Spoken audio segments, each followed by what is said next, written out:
As we set out that evening, just at the turn of spring, the sun behind us setting and the sky just darkening, our backs turned on the city, each silent, shadowy street.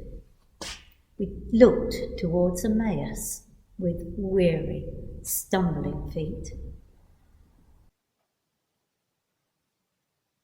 The road lay long before us, and heavy hearts we bore, not like our glad arrival only days before, for then we'd cheered our Master, thrown palms along the way, and now the crowd had lynched him on a hill so dark and grey. We trudged along in silence, our throats both dry and tight.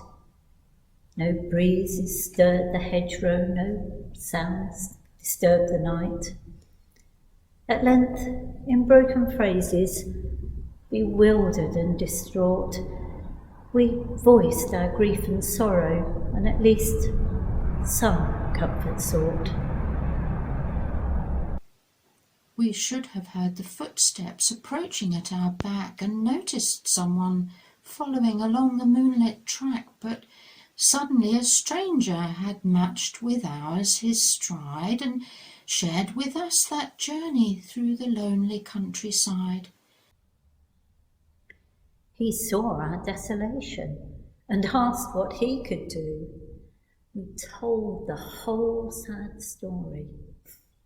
He let us talk it through, the bitter disappointment of all our hopes and dreams, and yet we did not know him, amazing as it seems. At last, we too fell silent, empty of all our grief, yet simply sharing with him had brought us some relief.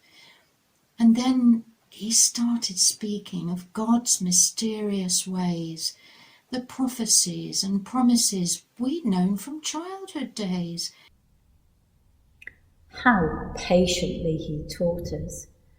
How slow were we to see the truth of all we'd witnessed on the shores of Galilee. And then, as if the dawn broke in the middle of the night, we knew our King must triumph through suffering, not through might. This friend had brought such solace, such healing of our woe, that when we reached the village we begged him not to go. His presence gave us courage and banished our despair. New hope was kindled in us just by his being there.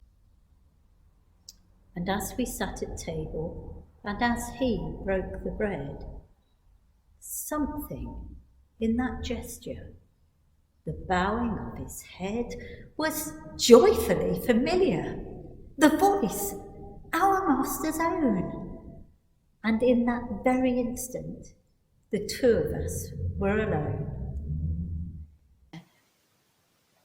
As we set out that morning, before the break of dawn, with news for sad Jerusalem, her frightened, her forlorn, that courage and conviction like fire within us glowed.